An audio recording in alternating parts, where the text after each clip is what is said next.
Petrol షార్టేజా లేకపోతే ఇది panic over dosa? అసలు వార్ కాదు ఇది, నిజంగా చెప్పాలనంటే వాట్సాప్ ఎఫెక్ట్ అని అంట.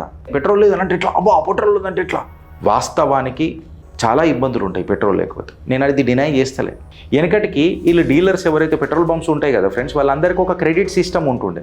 ఇప్పుడు ఆయిల్ కంపెనీలు ఏమంటున్నాయి, ఇవన్నీ నడవై, నువ్వు క్యాష్ అండ్ క్యారీ, నువ్వు క్యాష్ తీసుకోవు అని చెప్పిండ్రు. సో ఈ ఢోంగర్ అనేది బంద్ చేయాలా, ఈ సింపతి అనేది బంద్ చేయాలా.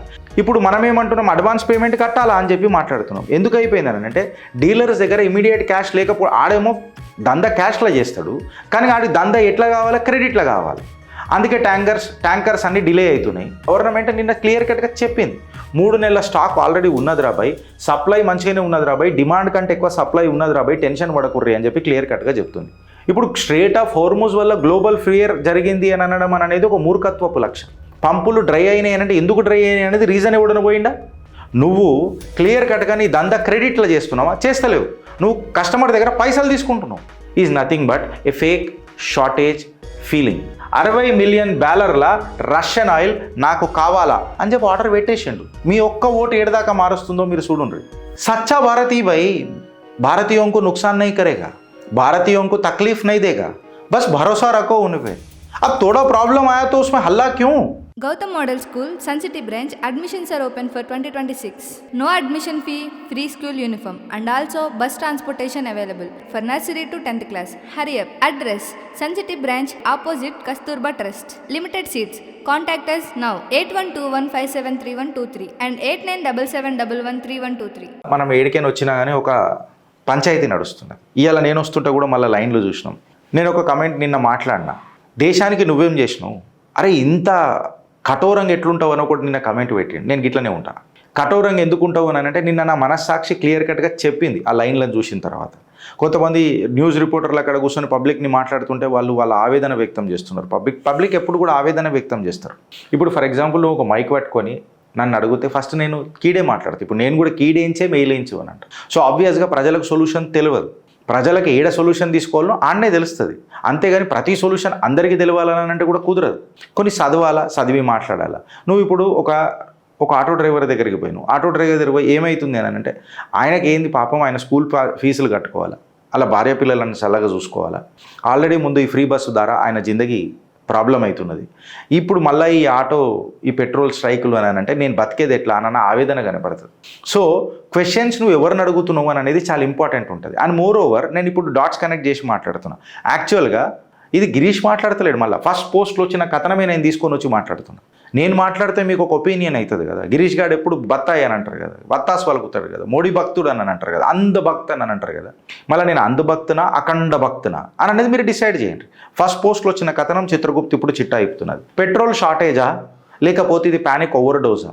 ఇది మనం మాట్లాడుకోవాల్సింది. అసలు వార్ కాదు ఇది, నిజంగా చెప్పాలనంటే వాట్సాప్ ఎఫెక్ట్ అని అంట. ఇది కంప్లీట్గా ఎట్లా గిరీష్ ఏ రకంగా చెప్తున్నావు నువ్వు ఇది వాట్సాప్ ఎఫెక్ట్ అని చెప్పి మాట్లాడితే ఒక ప్యానిక్ ట్రిగర్ అయిపోయిందిరా నాయన నిన్న. కంప్లీట్గా ఒక ప్యానిక్ మొత్తం ట్రిగర్ అయిపోయింది. ఎట్లా అంటే భారత్లో పెట్రోల్ షార్టేజ్ అని, సిస్టమ్ మొత్తం షాక్ అయిపోయిందని, రూమర్స్ అయిపోయినాయి అని చెప్పి ఒక ప్యానిక్ బటన్ ఒత్తేసిర్రు. ఏడొత్తిర్రు, వాట్సాప్లలో ఒత్తిర్రు. ఏమైంది అని అంటే స్ట్రేట్ ఆఫ్ హోర్ముజ్ అనేది కంప్లీట్గా చోక్ అయిపోయింది, టెన్షన్లు స్టార్ట్ అయినాయి, సోషల్ మీడియాలో ఇది ఫ్లడ్ అయిపోయింది, ఫ్యూయల్ అయిపోయింది. ఇదే కదా స్టోరీ మొత్తం నడిచింది. పంపులల్లో స్టాక్ లేదు, బోర్డులు పెట్టేసిర్రు పెట్రోల్ పంపులు, పబ్లిక్కి కంప్లీట్గా భయం అయిపోయింది. ఇది ఇన్స్టెంట్గా స్పైక్ అయింది. పెట్రోల్ లేదంటే ఇట్లా, అబ్బా పెట్రోల్ లేదంటే ఇట్లా. వాస్తవానికి చాలా ఇబ్బందులు ఉంటాయి పెట్రోల్ లేకపోతే. నేను అది డినై చేస్తలే, నేను ఎవరిని కూడా కించపరుస్తలేను. ఆయన అన్నాడు చూడు ఇంత కఠిన పొడవారాను అని అంటే కాదు. ఎప్పుడు కూడా ఇప్పుడు సోల్జర్ ఉన్నాడు బ్రదర్, సోల్జర్ పోయిండు ఒక వార్కి. దుష్మన్ ఎవడైతే ఉంటాడో వాడేమన్నా మెడల దండ పట్టుకొని నిలబడతాడా, చేతిలో దండ పట్టుకొని నిలబడతాడు అన్న మెడలేనికే వాడు బందుకు పట్టుకునే నిలబడతాడు. సమాధానం వాడు బందుకుతోనే ఇస్తాడు. సో అప్పుడు నువ్వు పోయి భయపడుకుంటూ కూర్చుంటే సెట్ అవుతుందా, లేదా సిచ్యువేషన్ అనాలిసిస్ చూసి నువ్వు కొడతావా అని అనేది చాలా ఇంపార్టెంట్ ఉంటుంది. రియల్ సిస్టమ్ ఏంది అని చెప్పి మాట్లాడితే బిగ్గెస్ట్ రీజన్ ఏముంది అని చెప్పి మాట్లాడాలి. ఇప్పుడు నేను మాట్లాడుతున్న మాట కాదు ఇది. Indian Oil corporation, Hindustan petroleum, Bharat petroleum. వెనకటికి వీళ్ళు డీలర్స్ ఎవరైతే పెట్రోల్ బంప్స్ ఉంటాయి కదా ఫ్రెండ్స్, వాళ్ళందరికీ ఒక క్రెడిట్ సిస్టమ్ ఉంటుండే. ఆ క్రెడిట్ సిస్టమ్స్లో వాళ్ళకి ఇస్తుండే. అంటే ఇప్పుడు ఫర్ ఎగ్జాంపుల్ నేను ఇలా ఫ్యూయల్ మొత్తం తీసుకుంటా, ట్యాంకర్ మొత్తం వస్తుంది ఇండియన్ ఆయిల్ కార్పొరేషన్ నుంచో, భారత్ పెట్రోలియం నుంచో, హిందుస్థాన్ పెట్రోలియం నుంచో నా దగ్గరికి ఆయిల్ వస్తుంది. ఆయిల్ వచ్చిన తర్వాత నేను ఏం చేస్తా, కొన్ని రోజుల తర్వాత నేను పైసలు కడతా. ఇప్పుడు ఆయిల్ కంపెనీలు ఏమంటున్నాయి, ఇవన్నీ నడవై, నువ్వు క్యాష్ అండ్ క్యారీ, నువ్వు క్యాష్ తీసుకోవు అని చెప్పిండ్రు. వార్ సిచ్యువేషన్ కూడా టెన్షన్లో ఉన్నది. అంటే ఇప్పుడు నువ్వు దందానే, ఇప్పుడు నువ్వు పెట్రోల్ బంప్ నీ బండ్లో పోసుకుంటాడు క్రెడిట్ ఇస్తున్నాడా? ఆడు ఇస్తలేడు కదా క్రెడిట్ బంకోడు. వానికి మనం క్రెడిట్ ఎందుకు ఇవ్వాలా? వాడికి క్యాష్ ఆన్ ద స్పాట్ వస్తున్నది, వాడు ఒక్క చుక్క కూడా ఎక్కువ పోయాడు. సో ఈ ఢోంగ్ అనేది బంద్ చేయాలా, ఈ సింపతి అనేది బంద్ చేయాలా? ఇప్పుడు చిన్న చితక పెట్రోల్ బంపులు ఎవడెవడైతే ఫండ్స్ డైవర్ట్ చేసి వేరే దగ్గర యూజ్ చేస్తారు చూడు, మనకు క్రెడిట్ ఉంది కదా, అప్పటి లోపల మనం క్రెడిట్ మేనేజ్ చేద్దాం కదా అని చెప్పి ఆలోచన చేస్తారు చూడు, వాళ్ళకి ఎఫెక్ట్ అయింది. వాళ్ళ దాంట్లో ఏం చేసిరంటే బోర్డులు పెట్టుకొని కూర్చొని ఉన్నారు. పెట్రోల్ లేదు, నో స్టాక్ అని చెప్పి ఆడ సగం చెప్పిండు, ఆడ మొత్తమే చెప్పిండా నా దగ్గర పైసలు లేవు, నేను క్రెడిట్ కట్టలేకపోతున్నా అని చెప్పిండా నుదినాష్టపోడు? చెప్పలే. ఈ నుదినాష్టపోడు చేసిన సగం నిజానికి మొత్తం నిజం తెలుసుకోకుండా మనమందరం ప్యానిక్ అయిపోయి లైన్లు కట్టినాం. ఇప్పుడు మనం ఏమంటున్నాం, అడ్వాన్స్ పేమెంట్ కట్టాలా అని చెప్పి మాట్లాడుతున్నాం. ఎందుకు అయిపోయిందని అంటే డీలర్స్ దగ్గర ఇమీడియట్ క్యాష్ లేకపోతే ఆడేమో దంద క్యాష్లో చేస్తాడు, కానీ ఆడి దంద ఎట్లా కావాలి, క్రెడిట్లో కావాలి. అందుకే ట్యాంకర్స్ అన్ని డిలే అవుతున్నాయి, పంపు టెంపరీగా డ్రై అవుతున్నాయి. ఇది యాక్చువల్ రీజన్. ఇప్పుడు ఈ చైన్ రియాక్షన్ ఏమవుతుంది అని అంటే కొన్ని పంపులు డ్రై అయిపోయినాయి. ఎందుకు అయిపోయినాయి? పైసలు లేక. ఆ ఫోటోలు సోషల్ మీడియాలో వైరల్ అయినాయి. పబ్లిక్ ప్యానిక్ అనేది స్టార్ట్ అయింది. వాట్సాప్ బటన్ ద్వారా డిమాండ్ సడన్గా 2 రెట్లు వెలిగిపోయింది. టెంపరీ షార్టేజ్ క్రియేట్ చేసింది. ఎందుకనంటే ఇవాళ దాకా నేను ఒక బండిలో ట్యాంక్ ఫుల్ చేయించుకునేది, నిన్న నా ఇంట్లో ఉన్న కార్లలో అన్నిట్లో ట్యాంక్ ఫుల్ చేయించుకుంటా, నా ఇంట్లో ఉన్న బైక్లలో అన్నిట్లో ట్యాంక్ ఫుల్ చేయించుకుంటా.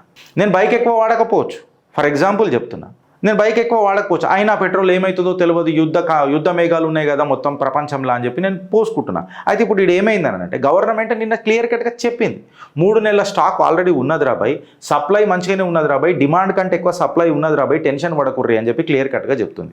నేషనల్ లెవెల్లో కూడా ఈ షార్టేజ్ లేదు రాబాయ్ అని చెప్పి నిన్న నోటీసులు కూడా జారీ చేశారు. ఈ ప్రభావం ఎక్కువ గుజరాత్ ఇంకా హైదరాబాద్లో ఎక్కువ కనిపించింది. ఇప్పుడు స్ట్రేట్ ఆఫ్ హోర్ముజ్ వల్ల గ్లోబల్ ఫియర్ జరిగింది అని అనడం అనేది ఒక మూర్ఖత్వపు లక్ష్యం. పంపులు డ్రై అయినాయి అంటే ఎందుకు డ్రై అయినాయి అనేది రీజన్ ఎవడన పోయిందా? ఫ్రీగా కమెంట్లు మాత్రం పెట్టడానికి వస్తుంది. ఇక వీళ్ళు ఉంటారు కదా ఈ బ్రిగేడ్ అంతా.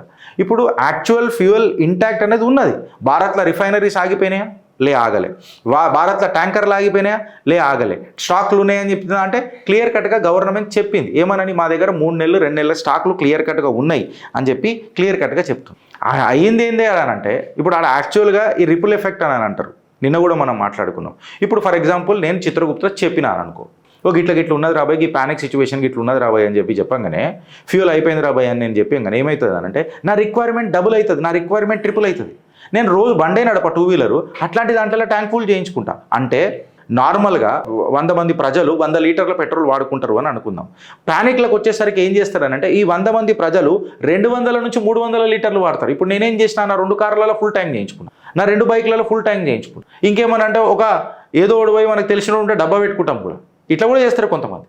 లేదంటే నా ఇంట్లో బండి ఏదైనా స్క్రాప్ బండి ఉంటే కూడా అలా కూడా నింపుకుంటాం. అంటే డిమాండ్ అనేది నువ్వు 2 నుంచి 3 రేట్లు పెంచుకున్నప్పుడు ఖచ్చితంగా నువ్వు టెంపరీ పంపులలో ఏమవుతుంది, ఫ్యూయల్ షార్టేజ్ అన్నట్టు కనబడుతుంది. వీళ్ళు ఏం చేస్తారు, నువ్వు క్రెడిట్ అడుగుతున్నావు కదా బిడ్డ, ఇదంతా ఇట్లా పంచాయతీ చేస్తున్నాం చూడని చెప్పి ఇండైరెక్ట్గా వీళ్ళు చేస్తున్న నాటకం ఇది. సో ఇప్పుడు ఇది మన సప్లై ప్రాబ్లం ఉందా? లేదు. డిమాండ్ స్పైక్ అయిందా అని అంటే డిమాండ్ స్పైక్ అయ్యింది, బట్ అది న్యాచురల్గా అయిందా?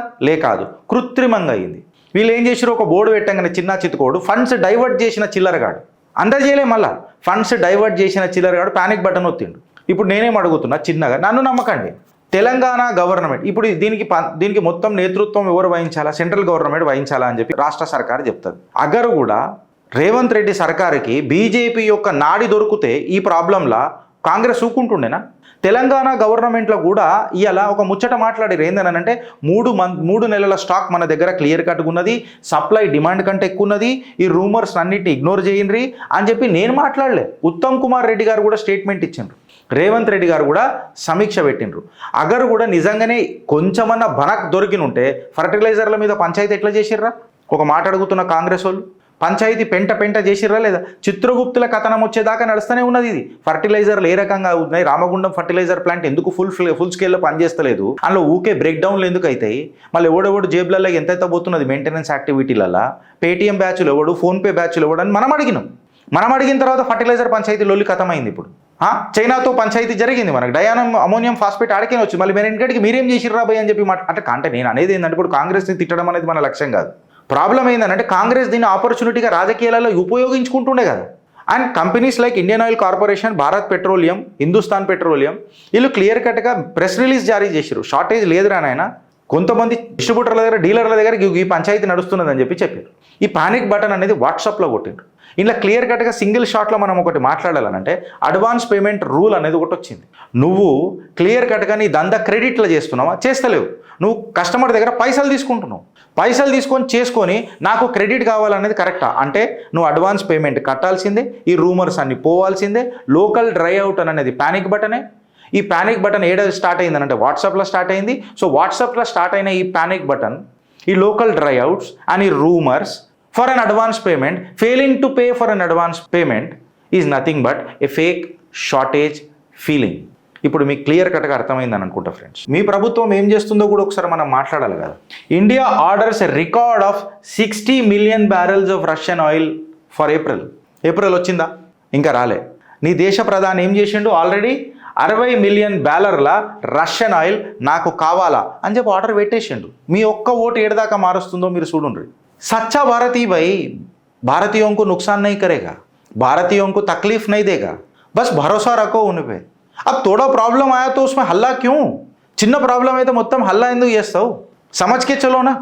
ఇంట్లో ఏదైనా క్రైసిస్ వచ్చినప్పుడు నువ్వు బయట 10 మందికి చెప్తావా? చెప్పవు కదా. కొన్ని రోజులు ఆపుకుంటావు కదా. నీకు పీకల మీదకి వస్తే నువ్వు చెప్పు, నేను వద్దని అంటలే. And what he has done? Indian refineries have bought around some 60 million barrels of Russian oil for delivery next month. ఇది నేనన్న మాట కాదు, ఇండియన్ ఆయిల్ కార్పొరేషన్ కూడా ప్రెస్ రిలీజ్ చేసింది. Rumour about the petrol and diesel shortages are circulating on the social media. Please do not believe them and spread them. Citizens are urged to stay calm, avoid panic buying and rely only on official information. Let's work together to prevent rumors. Indian Oil Corporation కూడా చెప్పింది ఇది అంతా రూమర్లు, మీరు అనవసరంగా ఇవి పట్టించుకోకండి, దయచేసి ఇవన్నిటికీ మీరు దూరంగా ఉండండి అని చెప్పి ఇండియన్ ఆయిల్ కార్పొరేషన్ కూడా చెప్పింది. ఇంకా దళిందర్ గాళ్ళు దురందర్ అయి ఇట్లాంటి వాట్సాప్ బటన్ ఫేక్ న్యూస్లు స్ప్రెడ్ చేస్తూ ఉంటాయి. ఇంకా మనం ఏం మాట్లాడతాం? నెక్స్ట్ మంత్ కోసం నీ దేశ ప్రధాని అడుగులు వేసేసిండు. రష్యన్ ఆయిల్ 60 million barrels కోసం ఆర్డర్ పెట్టేసిండు. గిరీష్ మళ్ళీ ఇది వస్తుందా? యుద్ధ మేఘాలు మొత్తం ఉన్నాయి కదా, చర్చిద్దాం. యుద్ధం ఆగుతుందా? రష్యన్ ట్యాంకర్ కదా, ఏమవుతుంది కదా అని అంటే ఎగిరేది నీ తిరంగా. ఎవడ ఇజ్జత లేదు, అజెండా దాన్ని ఆపే దమ్ము ఎవడికి లేదు. దానికి నేతృత్వం వహిస్తుంది నీ భారత ప్రధాని. అండ్ బలగమై కవచ కుండలమై నిలబడ్డది నీ భారత నేవీ. ఎప్పుడైతే రథసారథే ఆ పరంధాముడు అవుతాడో ఆ యుద్ధం ఎవడు పక్కన ఉంటుంది ఫ్రెండ్స్? సాక్షాత్తు నా సైనికులు ఎప్పుడైతే గార్డ్ చేస్తున్నారో సముద్రాలని, ఆబ్వియస్గా ఈ ట్యాంకర్లకి ఏమన్నా అవుతుందా? మీరు ఎందుకు ప్యానిక్లో పోతారు అని చెప్పి నేను చెప్తున్నా. నువ్వు అనుభవించే కంటే ముందు ఒకసారి జర ఆలోచించు. సిచ్యువేషన్ ప్రతిసారి ఒక రకంగా ఉండదు. మహాభారతంలో కూడా అర్జునుడే కుంగినంత మాత్రాన ప్రాబ్లం అయిందా? ప్రతి ఒక్కరి దగ్గర పరంధాముడు ఉండడు కాబట్టే భగవద్గీత చెప్పిండు. నేర్చుకో, తెలుసుకొని ధైర్యంగా ఉండు. భారత్ మాతాకి జై.